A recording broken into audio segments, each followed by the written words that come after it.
I wanted to barf so many times. I kind of want to barf right now. The tension has not dropped from 10 since Jump. It's crazy. It's crazy. So I have to read 2 books in a series for one of my book clubs, and I figured this would be a good opportunity to do another vlog.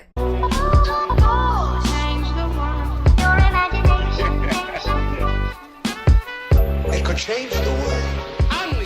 Hey babes, welcome back to Coffee Over Apples. My name is Steph.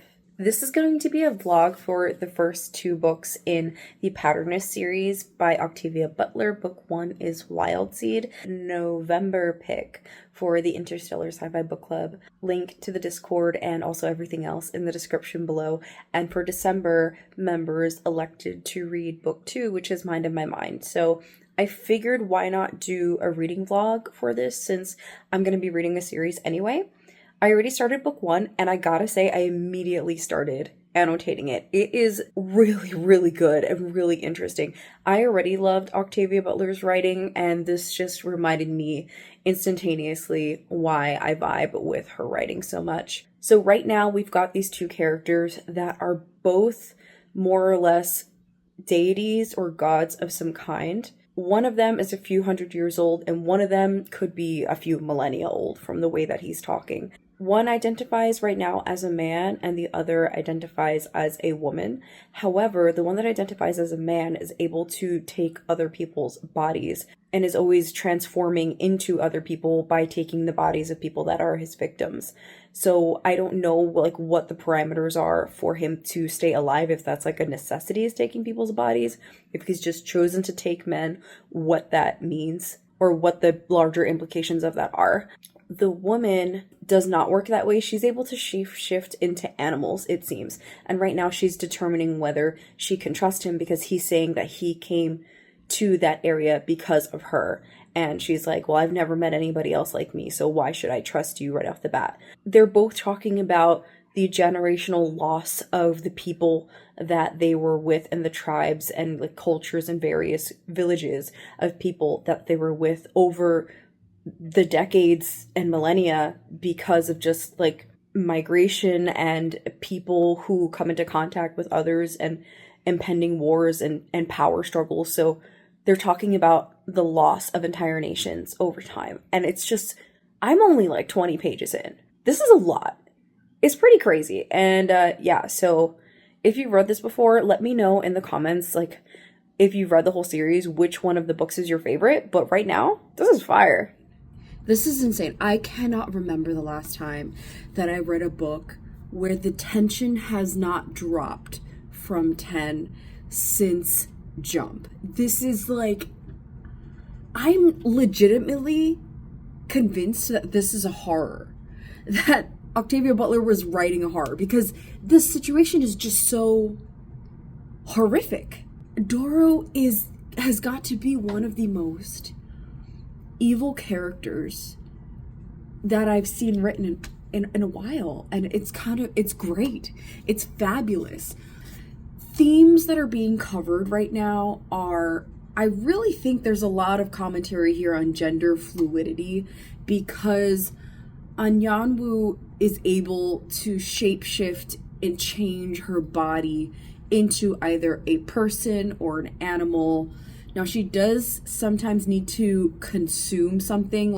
There's a scene here where she takes a bite out of dolphin for the first time, because it was what was being fed to her on the boat that they were taking to America. And so once she consumes something, she's able to understand the makeup of that item, material, and so she's able to transform her body into it. And the same thing with sickness and medicine. She has to consume it, even new food, she has to consume it so that she can digest it and process it physically, but also cognitively, and change her body to be able to mimic it or work with it, work with this knowledge.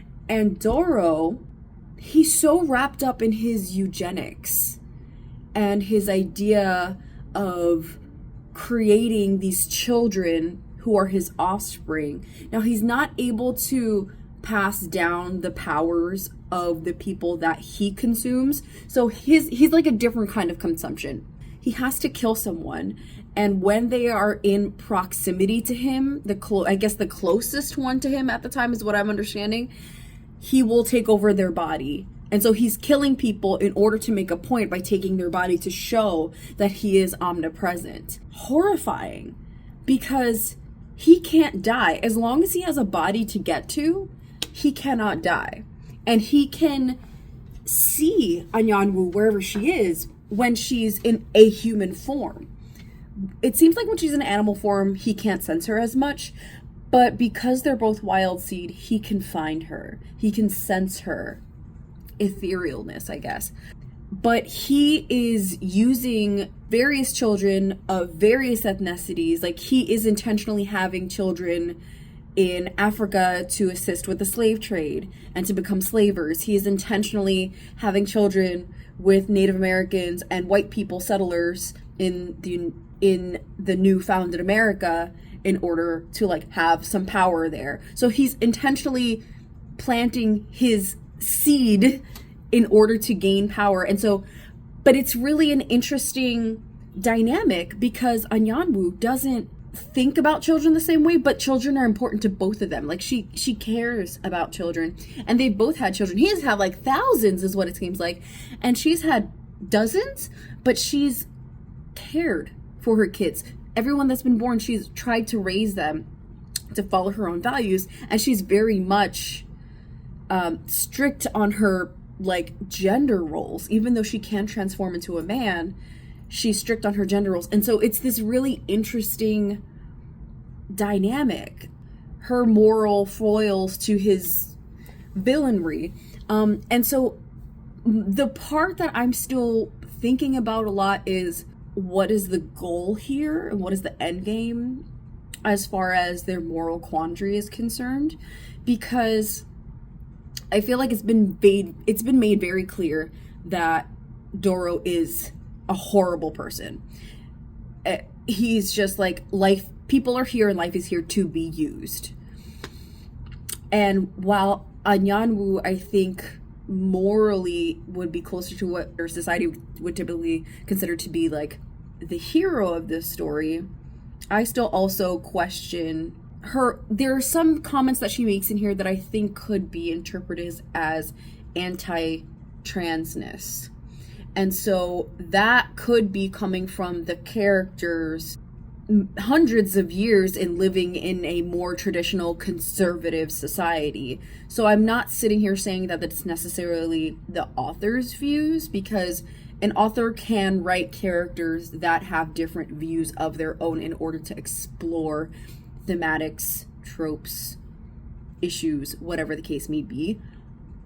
But it's evident that there's this duality happening between morals. And so sometimes, just sometimes, Doro will say something that I think in contemporary society we might be like, oh, yeah, he's kind of right about that. But 95% of the time, he's just like using people for his own reasons because he is a god and he can. And so it's really interesting. I'm loving the fact that I have these two characters. One that I would actually be so fearful, and I am fearful for this other character, and another one who I'm like rooting for her. But sometimes the other one I think is right. And that's wild to me. And I kind of love Octavia Butler for making me think about the characters in this way. So this might be 5 stars. I don't know. As a book club, though, I was talking to the other host, and we were talking about potentially just like doing one big review for book 1 and book 2, since we're reading book 2 in December anyway. I don't know when this video is going up, but yeah, Wow. Okay, I am here though, so I'm almost halfway, and I gotta read today. I can't put it down. It's so good.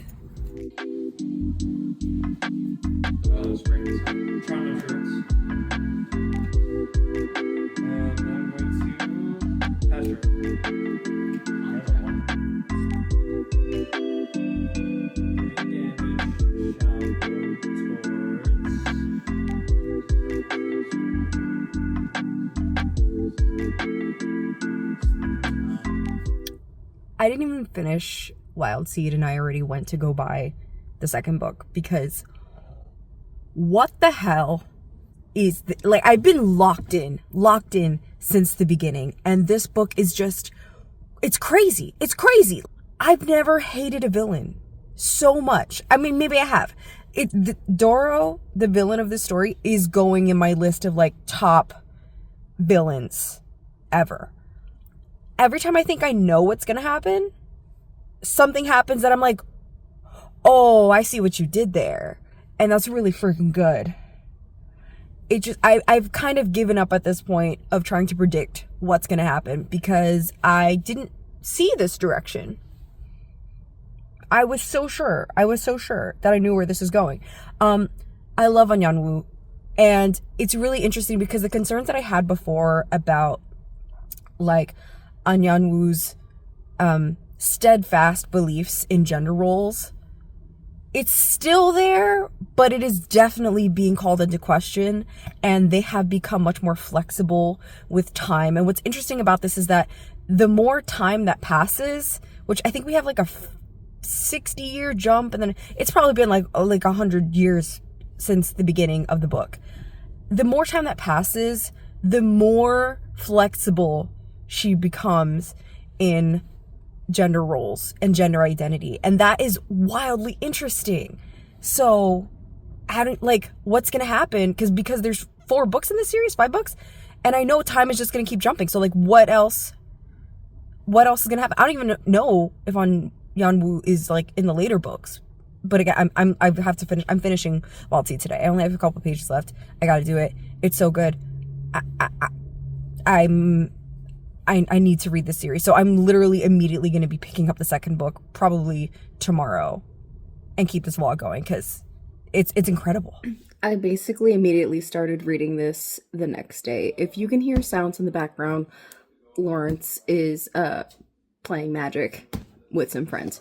Anyway, I ended up picking this up literally the next day after I finished Wild Seed because I just needed to know where it goes. And I learned in a little bit of my research about this series that I'm actually reading it in the chronological order, like the in-universe chronological order of events, but that's not the way that it was published. I think this one might have been the first one, or either this one or the third book might have been the first one. I don't even know. But like, point is that I feel like I'm really glad that I did read it in chronological order, because had I not had the information that I had before going into this about Doro and Anyanwu's past history, how they function, I feel like I might have DNF'd this. And that's a pretty big deal because I was feeling like I wanted to DNF it within the first 70 pages. I was struggling. There's more grooming and basically everything that I had an issue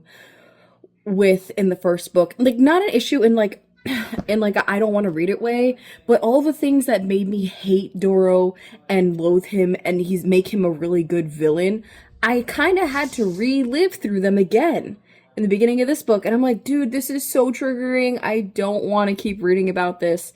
So it made me want to put it down for a little while. But alas, we're finally being introduced to a larger plot that goes beyond Doro's eugenics scheming, because it's starting to involve more characters who are also technically victims of his long game. And I think in this book, we might actually get some information as to like, what the hell was his goal anyway? Like, why was he trying to breed his family members, in order to create the perfect kind of telepath? Like, what's the point? What's the goal? Because if it was to create someone who is like him, he had Anyanwu for that. Like that, but that wasn't enough. So that can't be it. I don't know what endgame is for him. I'm curious. So that's got me going, and the cast of characters here getting more expansive is also giving me something to cling to. So I'm back in with a little bit of hope, but I was contemplating DNFing this for a minute. It's very rare for a book that makes me feel at some point like I want to DNF it for it to be 5 stars. So something tells me that this isn't going to be 5 stars like Wild Seed was, and that's fine. It's okay. my minimum hope is that it makes me want to continue the series. So Okay, I finished it. I'm debating on how spoiler-free I want to make this video. I'm giving this 2 stars, and that makes me really sad. Oh, why is my straw in the video? Hold on. Staying hydrated. Listen, the ending was good. I like the ending, but the journey just was not worth it. I feel like I didn't understand the amount of grooming that we had in this. Like, why? I don't think it was necessary. There were so many things that I feel like I would have edited down. This book could have been a novella, and it would have been better. There was like so many weird moments where, like, I understand there's a complexity of feeling love for someone who has helped turn you into the person that you are, but also like a sense of contentiousness with the direction that they tried to put you in. And in some ways it really felt like, is it Stockholm syndrome? Is when you like find love for your captor as a method of safety. Like, I get that. That's been a common theme between Wild Seed and here. I did not need to revisit all of the horrible things that Doro is in order for me to hate him. I think just his motivations of how he tries to control Mary is enough. Also, like, I thought it was interesting that Mary ends up being like a female version of Doro, who, I don't know, I feel like her motivations seem to be like they're trying to be conveyed in a way that, or can be interpreted in a way that is slightly more virtuous. But I really feel like she's no better than him. And I think that was kind of the point, is that she's not supposed to be much better than him. But her, like, Stockholm syndrome, where she's like, oh, I hate you, but I love you because it's the best way to survive. But also, father?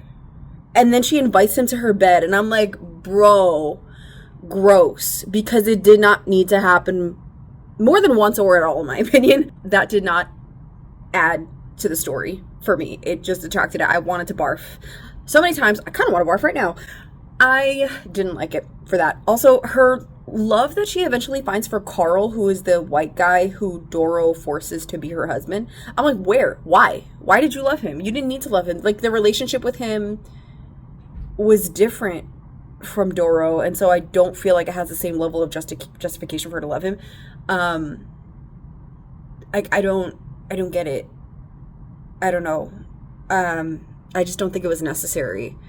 So I really dislike this. And yeah, I think I will be continuing the series, but mostly because of my curiosity as to, like, can each of these books stand alone? Because that's how much I loved Wild Seed.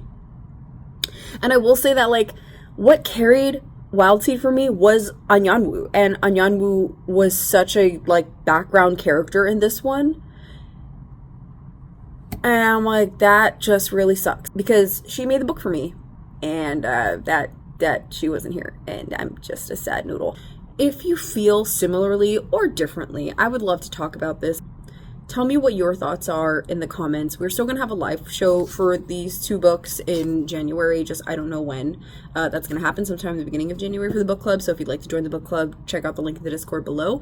Yeah, I post videos whenever I feel like it. Thanks for watching. Bye. Mr. Wonka, we're